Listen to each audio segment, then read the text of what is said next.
decision in a company is driven by a business case. Okay, so the business case, you say strategic value, the CFO finally is putting or approving the money for investment. So the business case will connect the dots from strategic value to the overall financial outcome as well.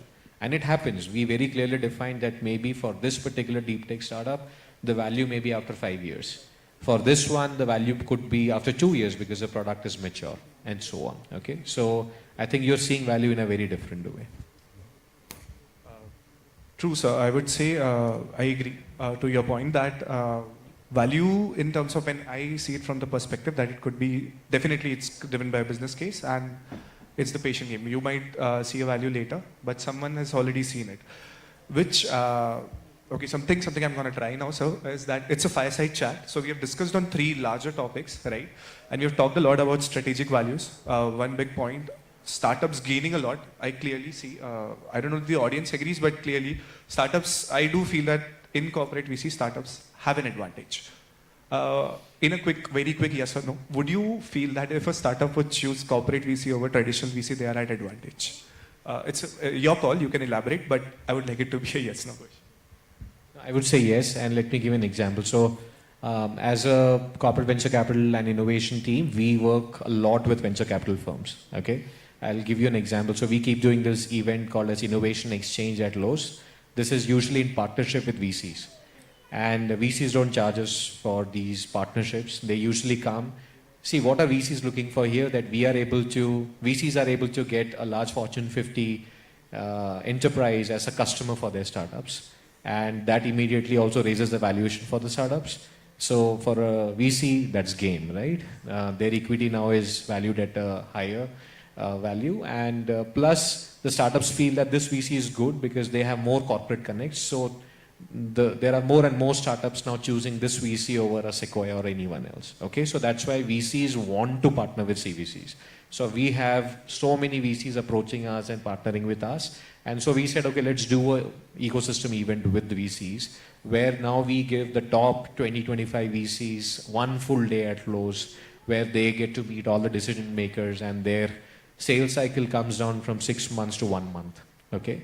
And all VCs now come in and they are talking to us, working with us, and now we co-invest. So what VCs do is they come to us and tell us, hey, we are investing in this startup as a lead investor. Would you be keen? And then that's when we say, okay, because our ticket sizes may be smaller. They may be investing in a series B at 5 million. We may invest a 1 million, but we are also giving a 1 million check as a customer, revenue-wise, right? So for the startup, they getting us as a customer is more important than our check.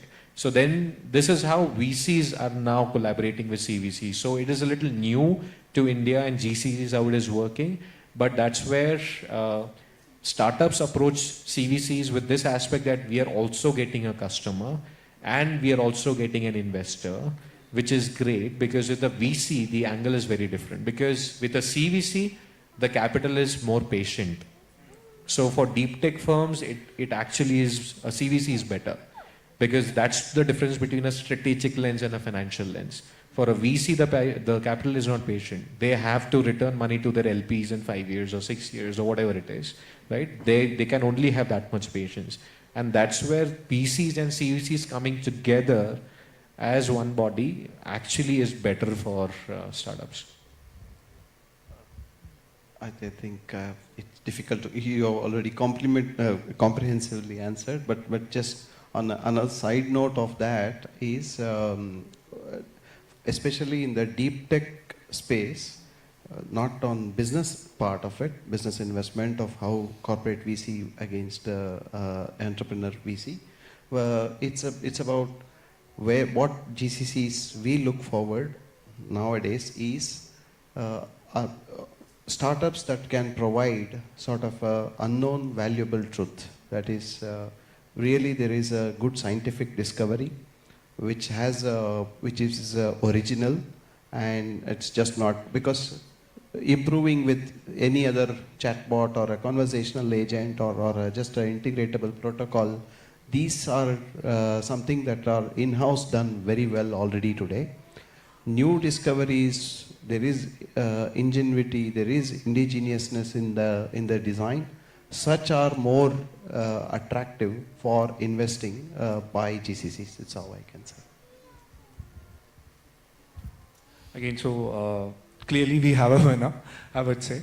And so that brings actually, Karthik, so you raised a very important point that building in deep tech in general is tough. And you raised that it's a very tough path and it's a patience game. You might, OpenAI took 7 years to hit ChatGPT. I am pretty sure in India people wouldn't have waited if it would have been traditional VC path.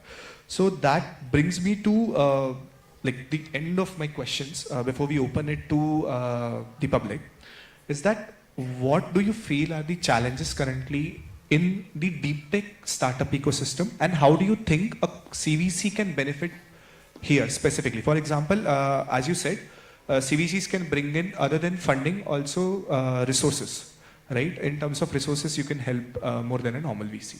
So I would like you to enlighten the people that, okay, if a particular startup is relating to a particular challenge, how would a CVC benefit? Sure. See, most of the startups that I mentor, I always teach them this, and it's a common principle now that build your product with the customer, right? Don't think about building your product on your own and then try selling what you have built to the customer. And especially with deep tech startups as well, this is very, very important because anyways, the R&D cycles, the gestation period for deep tech startups is very, very long. You shouldn't spend so much time and then think that, okay, I have a product, let's go sell it. When you're building your product, already go touch base, especially with CVCs, and we're very open. Because we have seen most of the startups that we rejected, we felt that they were not solving the right problem. Okay? They thought that they were solving a problem, but that's all. See, was that a problem for us? Yes. Was it worth solving for us? No. So, number one, are you solving the right problem? The second is it worth solving? And worth solving not for you as a founder, worth solving for your customer. So this is the feedback that we have often given. So as a team, we also mentor and we are also an accelerator. So oftentimes the startups that come in, we often give them this feedback that, hey, if your product is not ready, please don't continue building it in the same direction because you're solving a problem that's not worth solving for us.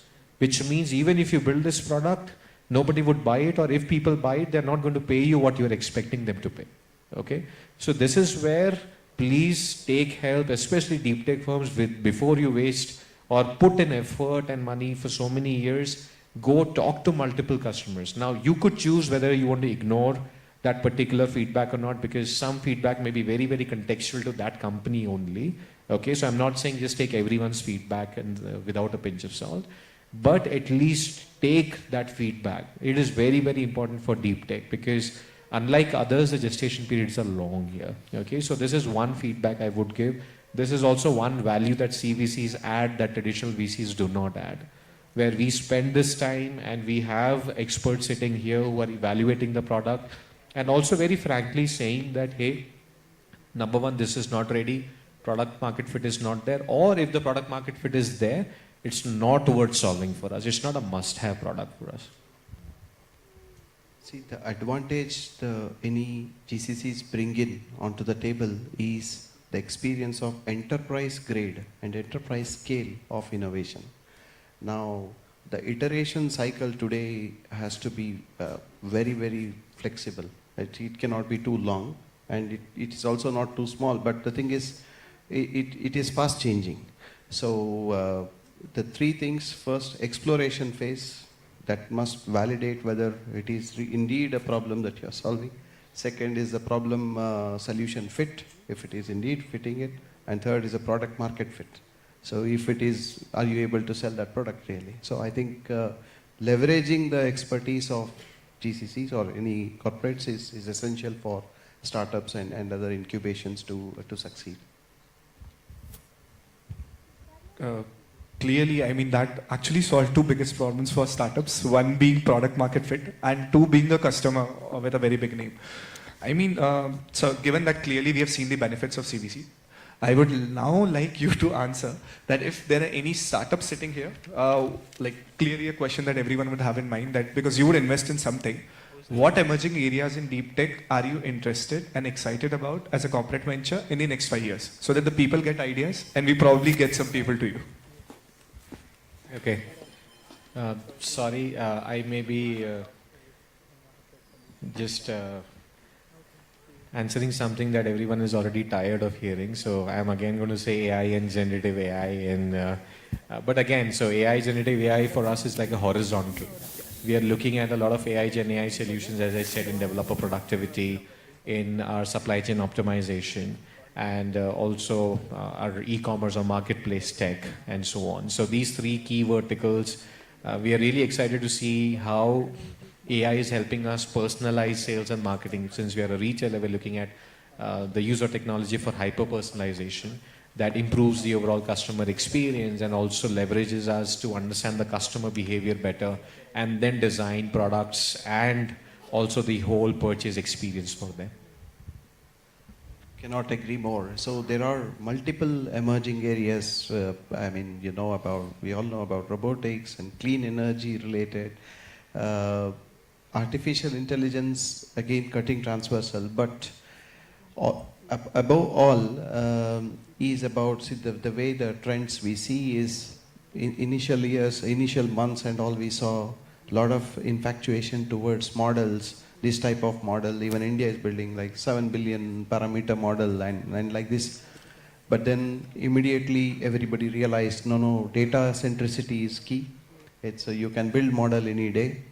But of late, the clear realization that human centricity, whether it's in terms of your end user, if you are in agri-tech, you're farmer, if you are in fintech, you're borrower, if you are in travel tech, you're traveler. So your end user centric approach, that is a parameterization of a fictitious twin of individual, because today we are all pestered by choice.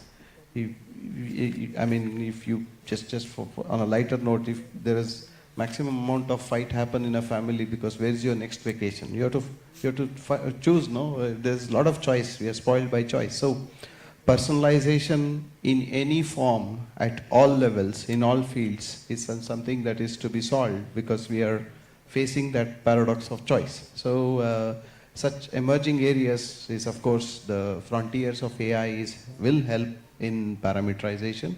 Hence, digitizing of the physical world and all the human interactions is key in order to be successful in any domain, I would say. Just one more example is use of computer vision. So we have cameras across the stores. How can we use these image or video feeds for heat map creation and for various use cases? And also then robotics for warehouse automation are also some areas we're looking at. That was also, I think, some topics that I think few people would have noted down, I hope. I think that brings end to the questions that I had from the public. We can... Yes. Yeah, so... Anyone in the audience, if they have a question, we can take it. Okay.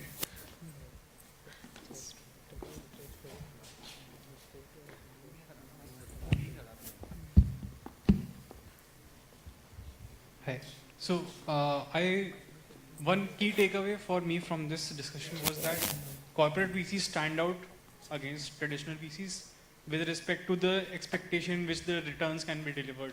They are more patient in terms of the time period for which they can invest. But how are you sure that the period for which you are investing, let's say it's a long gestation period, will the problem still be relevant in the market that we currently in, because it's evolving very fast? And also, do you think that shorter time frames for returns on capital investment are much more relevant and much more feasible, much more helpful to startups, because they drive a sense of urgency to iterate fast and get to solutions faster? So it gives a lot of clarity and basically clarity to both the startups and the VCs that this can be achieved in a specific time frame.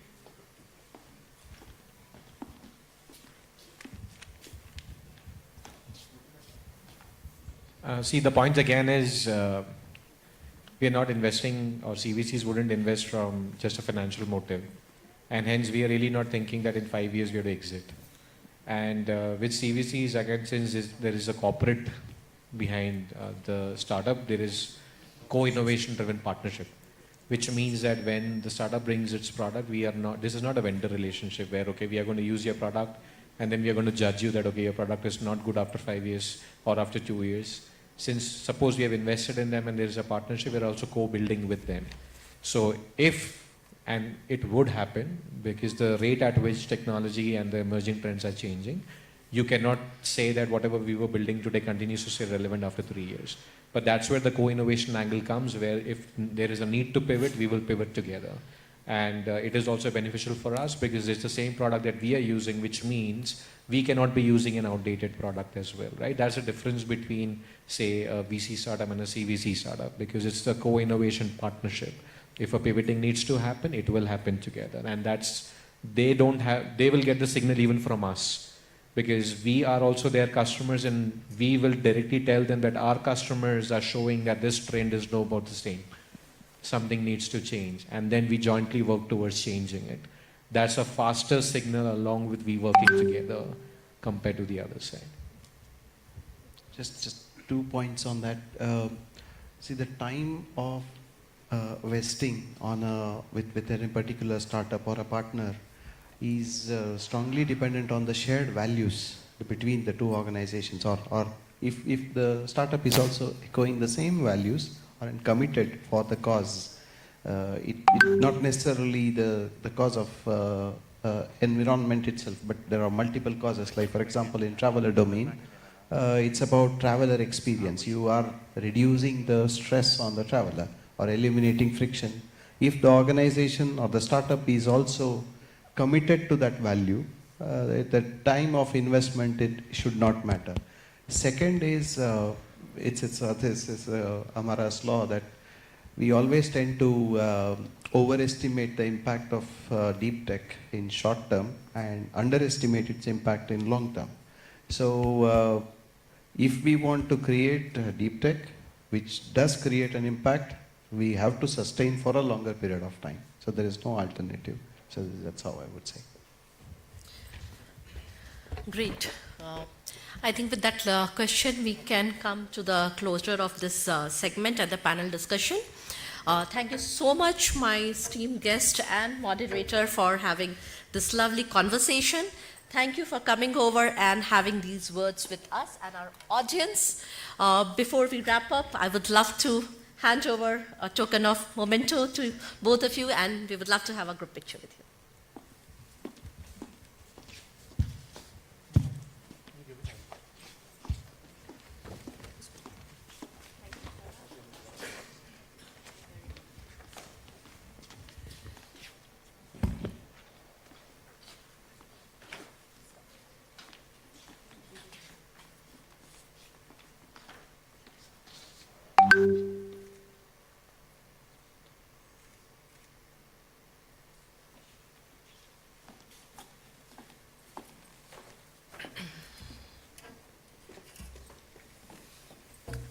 Thank you, sir.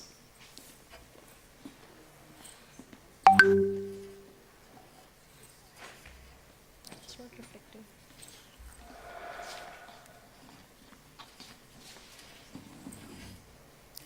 It's not reflecting. No, that screen is not reflecting. Yeah. Okay, with those beautiful words and words of wisdom in a couple of panels and the keynotes and the day-long engagement, the networking, we all have heard a lot of things that happened, that's happening across the panel.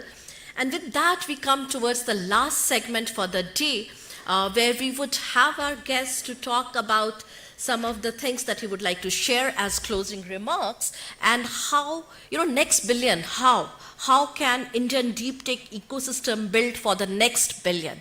For that, I would love to call on stage our guest, Padma Shri Prashant Prakash sir, who is a partner, Excel. And I would love to call on stage Jaishankar Sharma sir as well to felicitate him.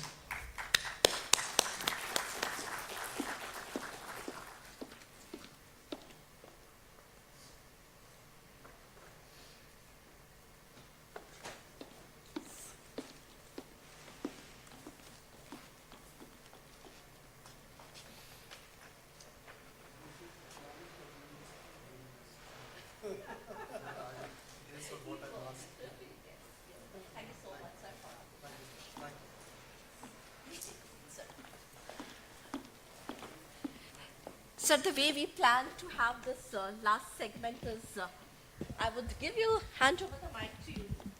I would let you build your thoughts onto it. Yes, it's working. Yeah. And then we'll open the floor, or we'll have some questions. No, I think you had a few questions. We can go through those. Have another mic. So I'll set the frame first by, first of all, thank you to the organizing group and Jayashankarji and my partner Shubrato, who is, of course, an IIT Kanpur alumni and has been closely associated with the group. Thank you for having me here, and it's a pleasure to be with all of you this evening. And I also commend the organizers on picking up this deep tech theme. I think there is it's an imperative, right? It's an existential imperative, which is what I was just talking to a few people. We have spent 25 years of most of our educational institutions teaching, actually unengineering them, making them from engineering institutes to unengineering institutes, right? Because coding is not engineering, right? If somebody thought coding is engineering, then that's not. At least AI has made it so simple that it's no longer relevant, right? So we have a big problem. Just when we thought that we have to fundamentally change our education system and what we teach and skill people in, I think the world around us changed dramatically, much faster. And one of the challenges we have seen in India, and I don't know if in this case it will be very different, is systems change very slowly. The peripheral systems like Aadhaar happened as on the periphery of the current banking system. Aadhaar did not happen within the entire UPI, and the entire innovation there didn't happen in the core financial systems. It happened in the periphery. So our core educational institutions, from the IITs to all other engineering colleges, will they change in 5 years is the big question. So that's one part of it, right? Yes. Who's going to build deep tech in India? Yes. Do we have enough skilled people, and do they have the core engineering prerequisites that is required to build deep tech in the country? Absolutely. That's one issue. Second is, do we understand what is deep tech? Will everybody now, just like everybody started calling themselves AI, will everybody start calling them as deep tech startups, right? So there, I would like to kind of give you at least what we have been thinking at Axel as 3 qualifying conditions for something to be called deep tech. Mm-hmm. One, there is a significant engineering or scientific IP behind that product. Okay. Something that is non-trivial, and which, whether it's in material science, whether it's in biosciences, even if it's in engineering, I'll talk a little bit more in engineering what. Sure. All of that, I think, will be one easy classification. Okay. The second classification is, it's not necessarily novel in a global context, Yeah. but for the country, it has a huge strategic value. Makes sense. And I think this is, like semiconductors is a good example. Is semiconductor a very new industry in globally? No. But for India, does semiconductor have a lot of strategic value? Yes, right? So there's multiple of these areas where we are imports, where we have a huge sovereign need for import substitution. Mm-hmm. And there is value for that, because once we do the import substitution and we are able to engineer that component, that system here, there is global demand for it, because we always have a very different price point at which we can do the same product in a very diversified geopolitical environment where, nobody wants to buy just from that one country. Correct. You know which country that is. So the third one is a very nuanced one, and I think it's very important. I think engineering systems typically are complex because of what you need to bring together in design. It's not assembly in many cases. It's about bringing together, when you need to build a new drone in this country, or when you need to build any new, like a new eVTOL, you may, at a component level, have to build the supply chain for it, have to design, redesign, re-engineer that product for the country because of the limitations here. So, and when you bring all of that together in a complex system, it's non-trivial.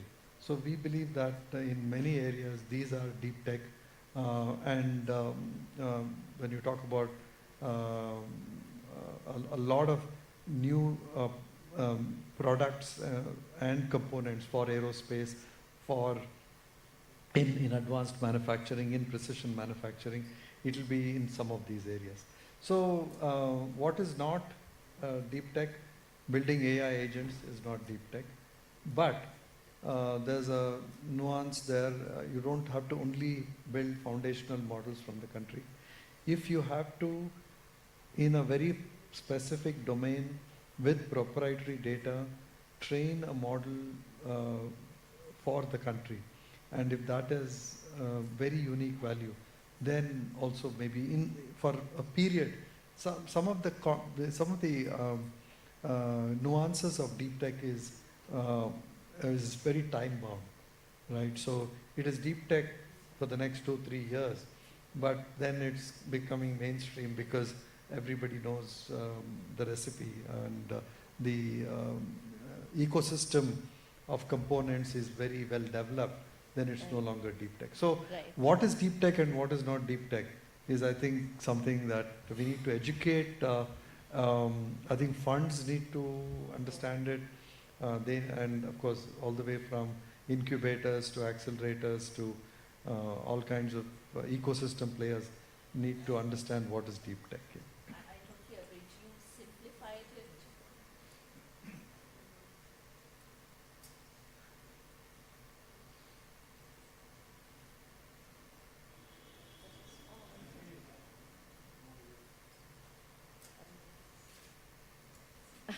That's okay. Okay, thank you, sir. So, you very well simplified, and for a lot of us sitting here, it could have been much clearer after what you said, the difference between deep tech and what is not deep tech in the 3 pointers that you said.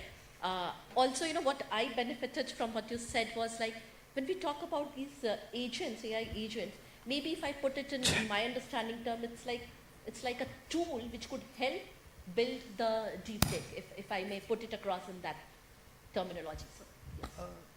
No, I mean, maybe let me just clarify that. I think when you're building apps, right, and this is becoming more and more trivial, right? So building any application, the whole SaaS industry that we at Accel spent 10 years building, we don't know what a lot of our SaaS companies are going to be doing, because a lot of their SaaS products are going to be disrupted in huge ways by other AI companies. So building applications are going to become more and more trivial. So if you're building a platform that,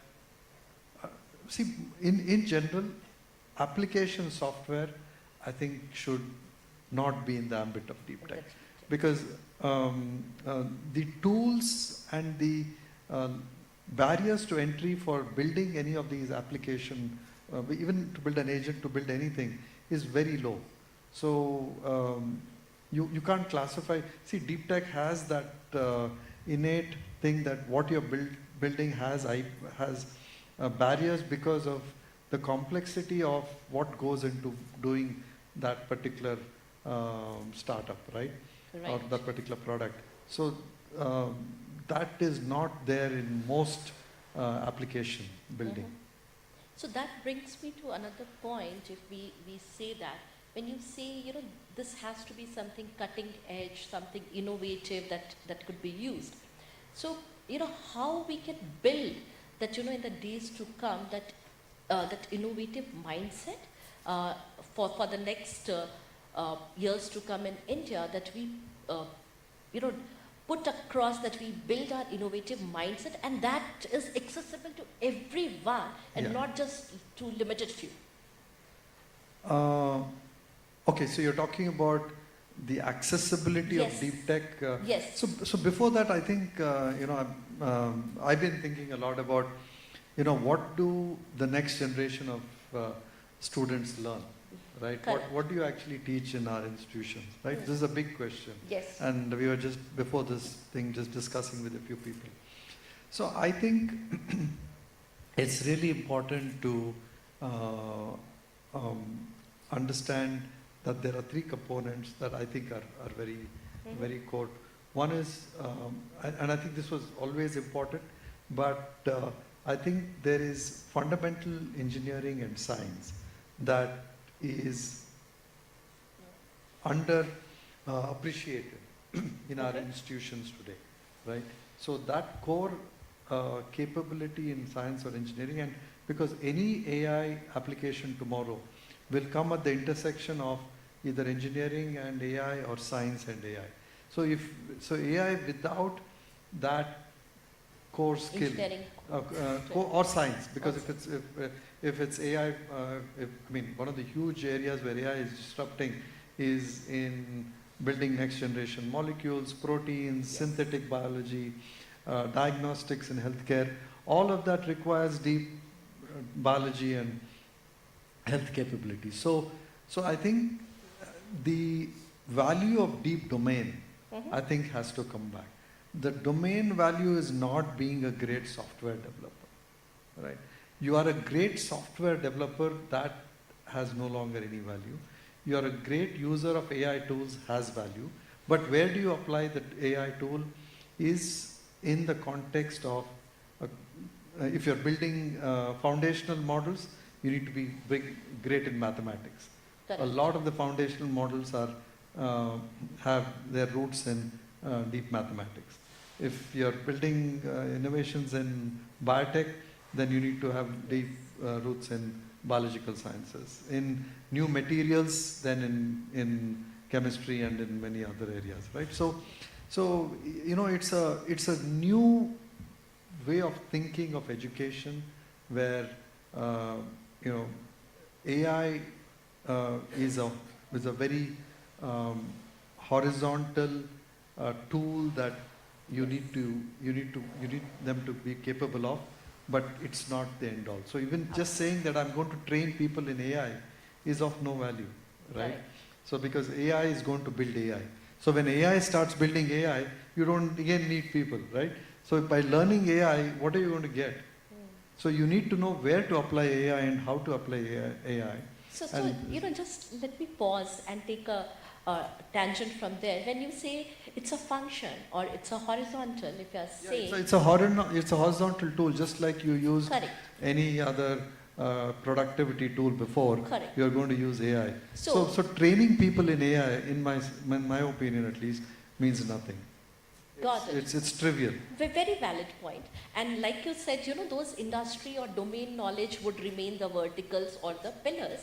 So now, if we just, hypothetically build it forward, what all could be from different, and we can take any of these industries, what all could be these challenging problems that you can foresee that AI could help us there's solve? there's many. So let's start with health.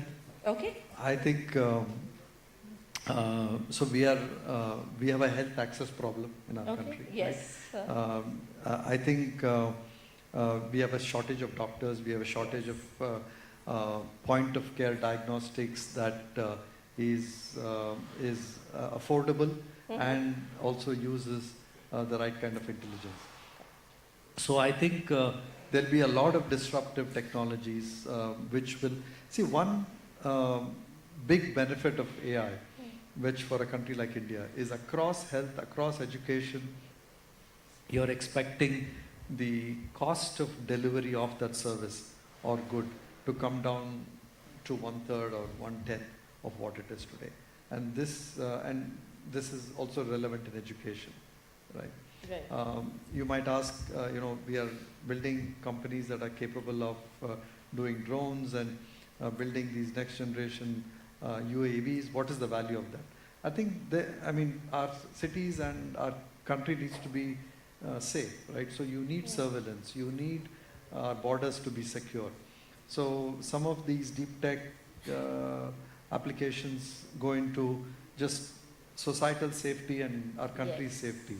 Then you have space tech and companies like Agnicool and Skyroot and so on, building affordable satellites and the next generation of these mini satellites, which can be there in the thousands and hundreds of thousands. So where is that have application? It has application in agriculture, it has applications in next generation weather forecasting and multiple other areas. So I think deep tech does not have and in many cases it directly touches the consumer, and you will see value, like I said, in education and health.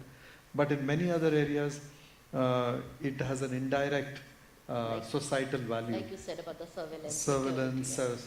Satellite technologies, and so on. So, and I'll give you an example of one other deep tech company, which is a company that is building, this very simple, rings. Health tracking ring, right?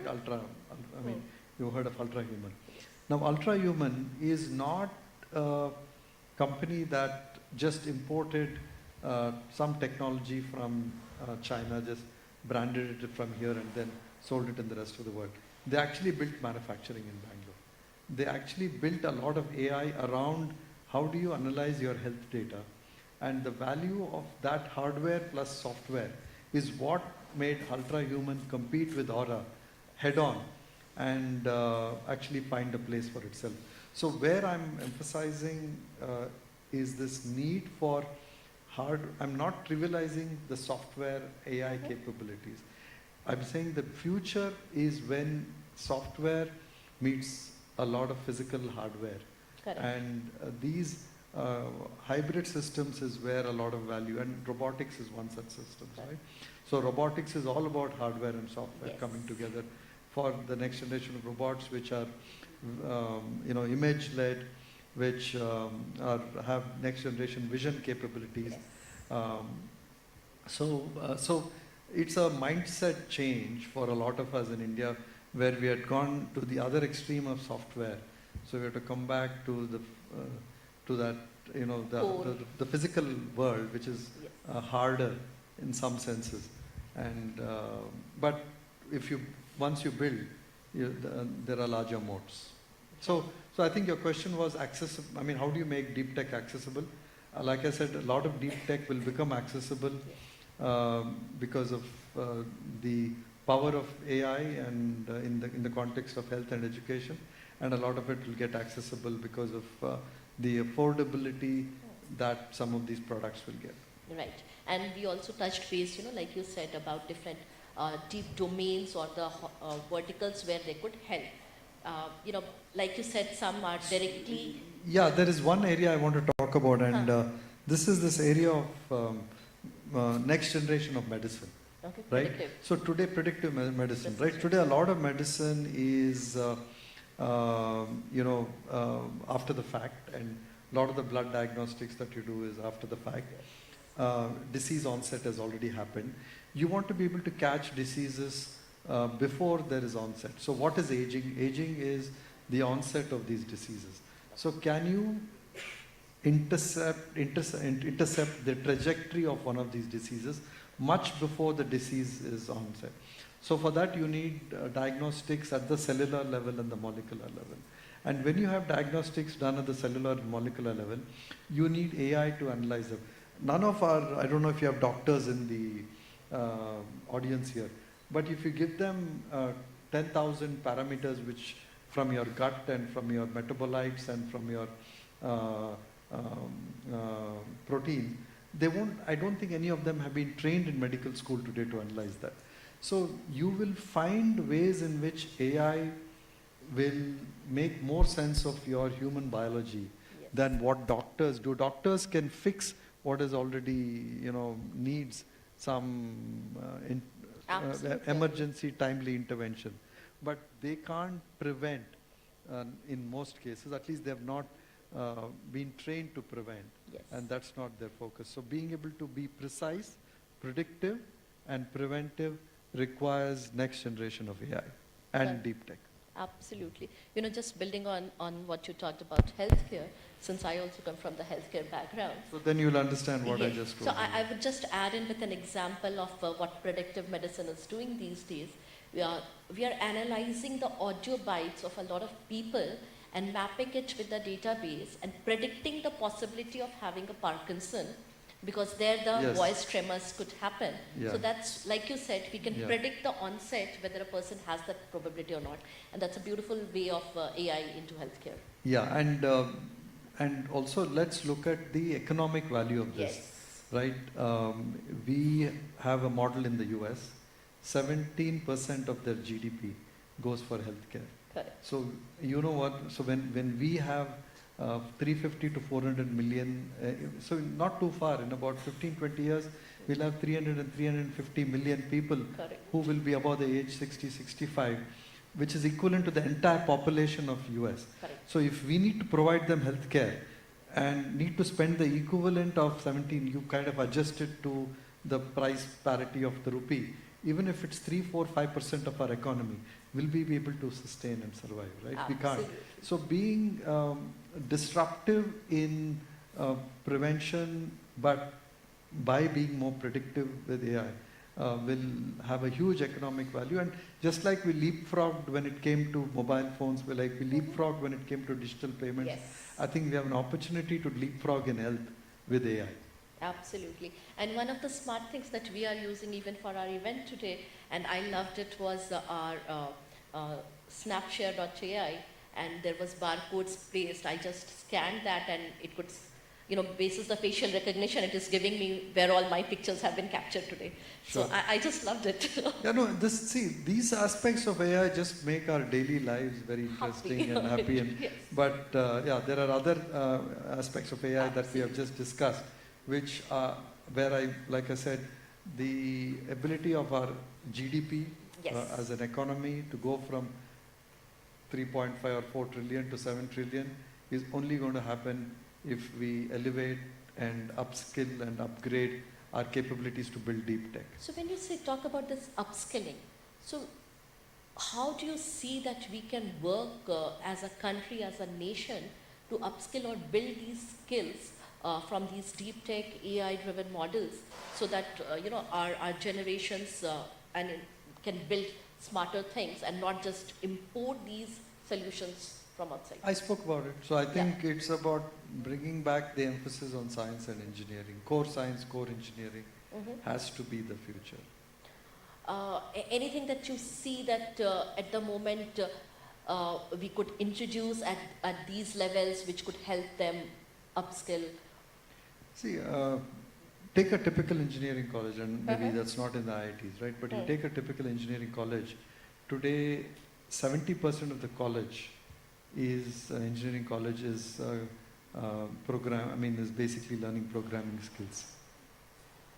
So you have the answer there. You have to undo that over the next 5-10 years. You have to find out what is relevant for them in engineering to be able to build. Aerospace, for example, as an industry, Right. there's a huge opportunity to build aerospace, the industry from India. But we lack core engineering capability to be able to have mechanical engineers and electrical, all these kinds of engineers who can really do deep work in aerospace, Okay. right? It's Boeing and Airbus are looking to expand because, we have a situation here. No, we are buying most of the aircrafts, right?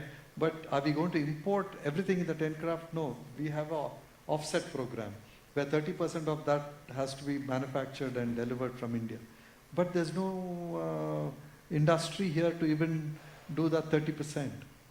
In So fact, I think Boeing that- recently sponsored some of these programs at the startup level to encourage entrepreneurs to build things for them.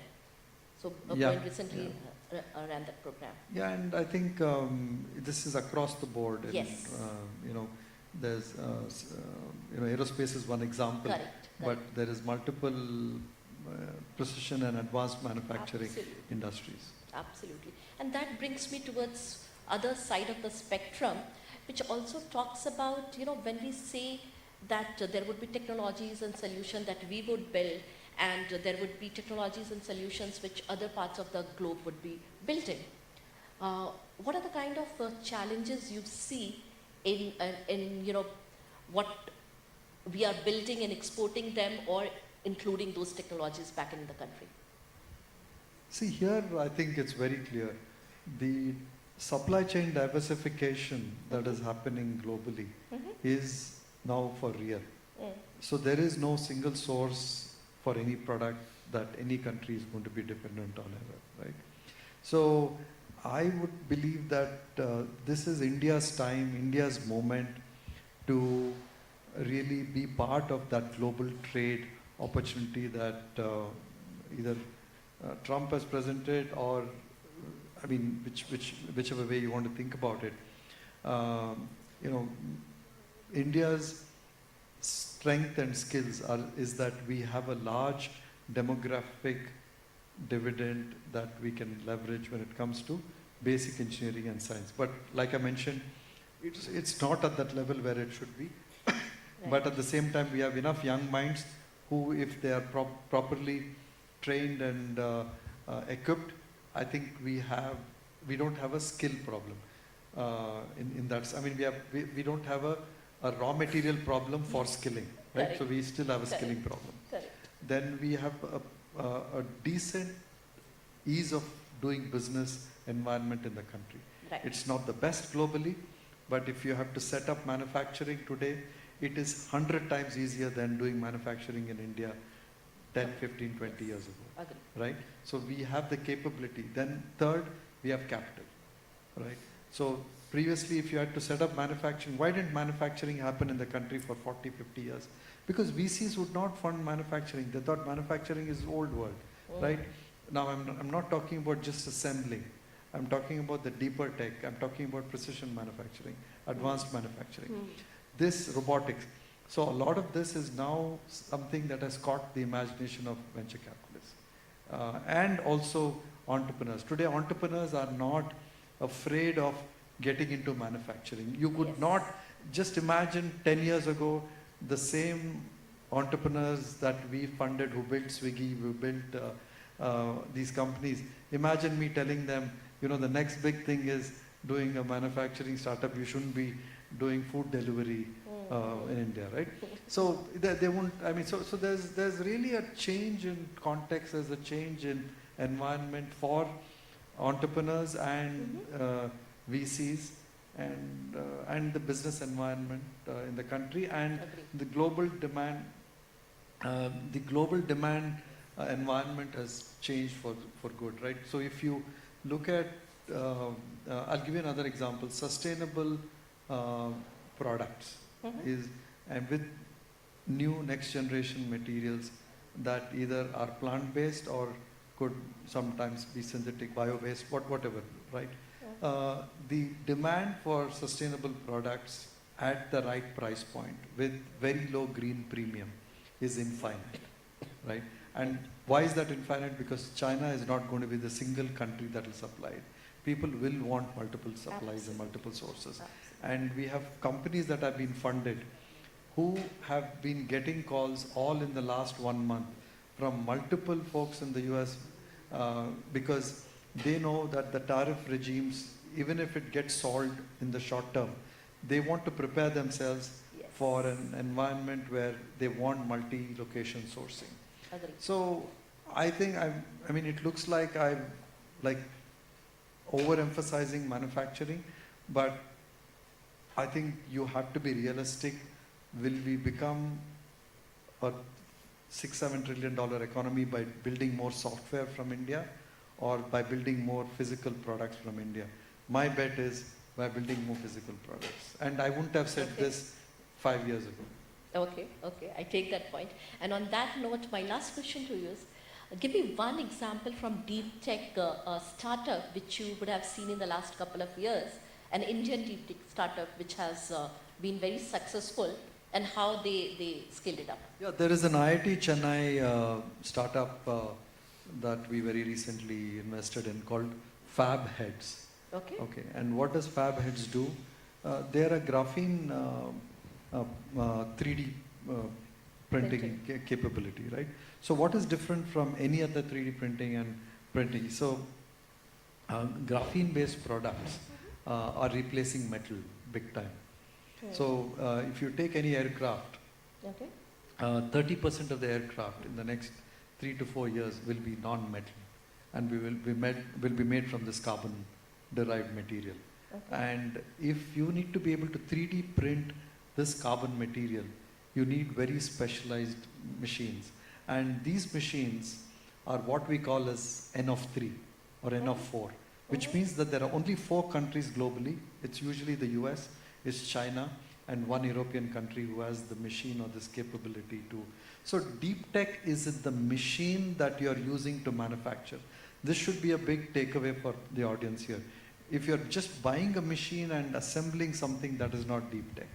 If the Got it. machine itself needs to be engineered, which is going to be used for manufacturing, Right. then that's the IP. The 3D printing machine is not being purchased from Outside, somewhere and you're not making it. There's only 4, like I said, 4 IPs globally that have this 3D machine. And one of their applications is the shells of the Agni missile is going to be made of carbon and not metal, right? Awesome. So we like dual use technologies, Right. which are both military and commercial applications. It kind of de-risks you from being subjected to a lot of complexities of defense projects. Correct.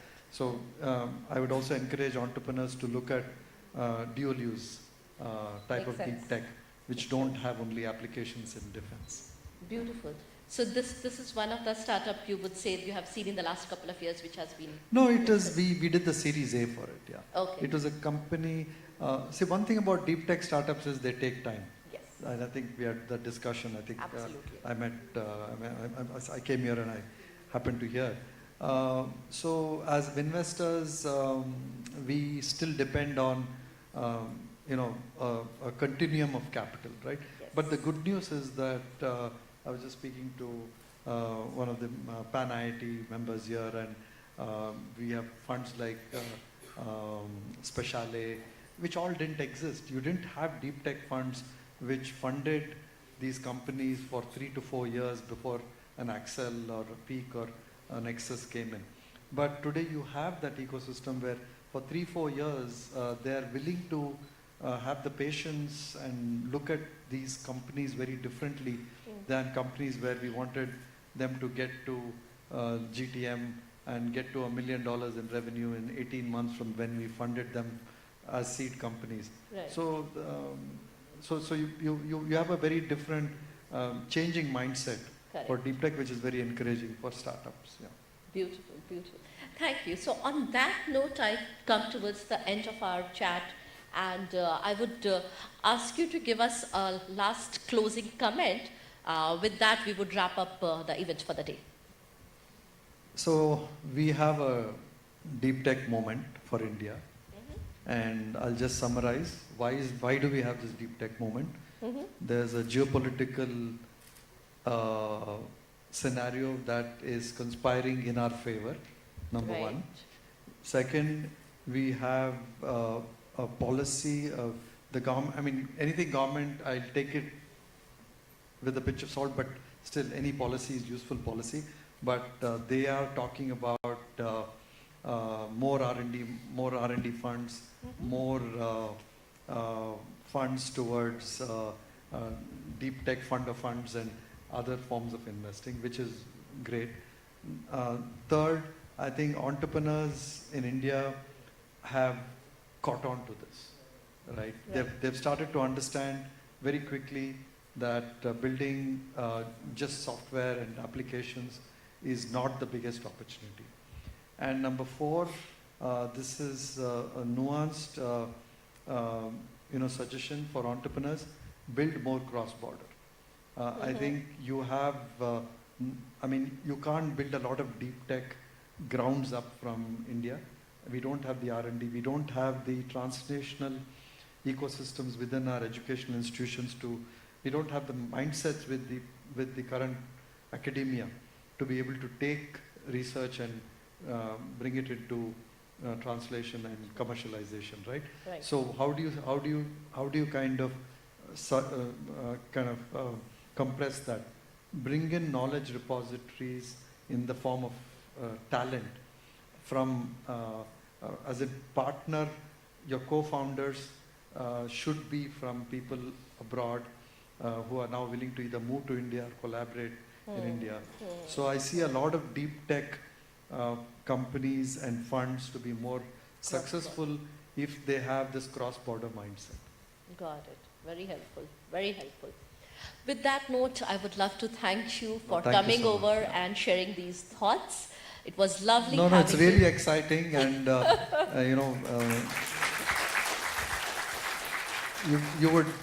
you would always want to see a scenario where we lose, I think in my mind, lakhs of jobs in IT, or hopefully not lakhs, but at least I don't know. We'll have very less job growth in IT. What will we replace it with? I think it has to be with this new opportunity. Thank you. Thank you. Thank you. On that note, I would love to request the core team members to come on the stage for a group photograph before we wrap up and mark it as the closing ceremony. Please, sir. Yes, please. We would love to take that. Yes.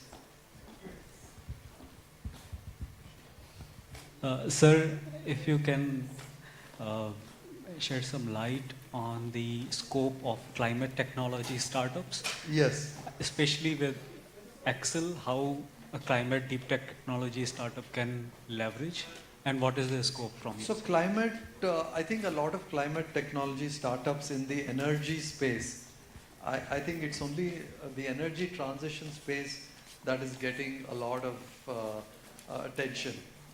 And I think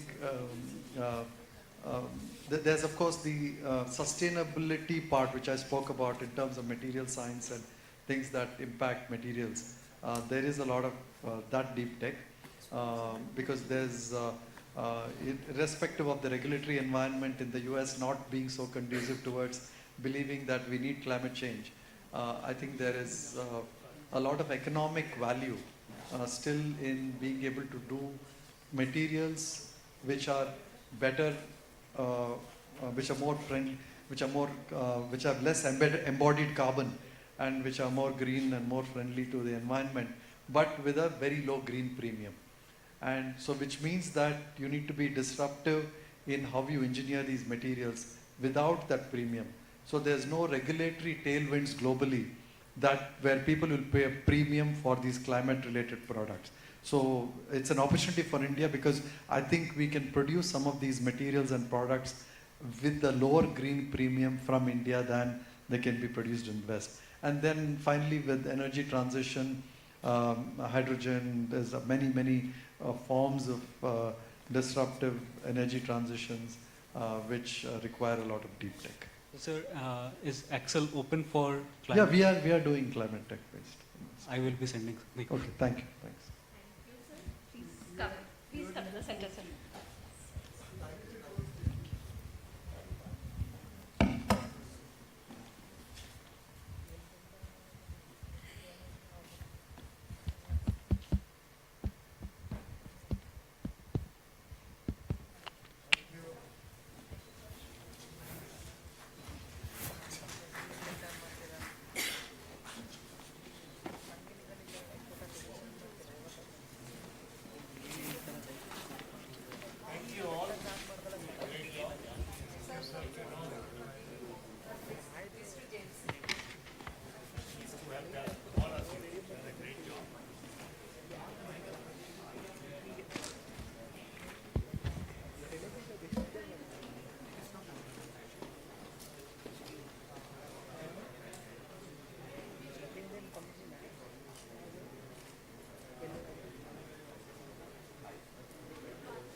Thank you everyone for being a lovely audience and have a lovely rest of the evening. Take care. Okay. Where? On the second floor? We have also arranged a cocktail and dinner for you guys on the second floor. Please proceed to the second floor and enjoy.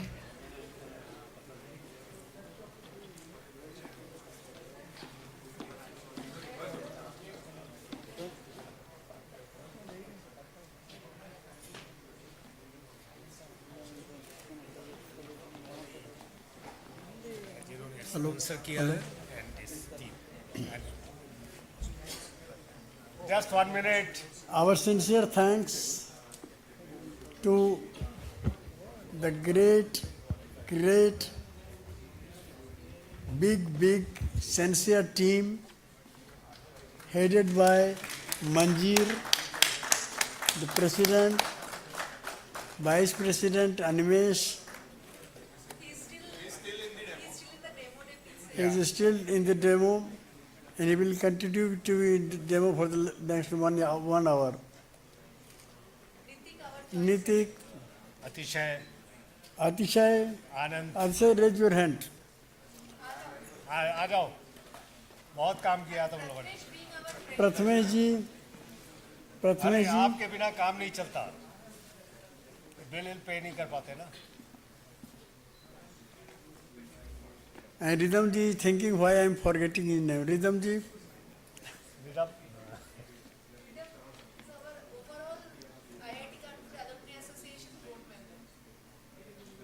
board member, and sincere thanks to our sponsor. Manish ji is here from Roman Technology, Beneath Jain, Antenna, and several sponsors. And Aparajita ji, who came all the way from Delhi, just one call, request. You have done wonderful job. Also, we would like to express our sincere thanks to all the student volunteers who have helped us throughout the event to make this event successful. From registration till end and still in the demo day they are working. And Sunil Khanna sir, we are forgetting. No, Sunil I am Khanna, not sir. forgetting both of you. Without JSS इनको sir, big thanks a big thanks to Jai Shankar Jai Sharma Sharma, sir, big Jai Ho, thanks. and Sunil Khanna sir, without whom we couldn't have come to this conclusion. Thank you so much everyone.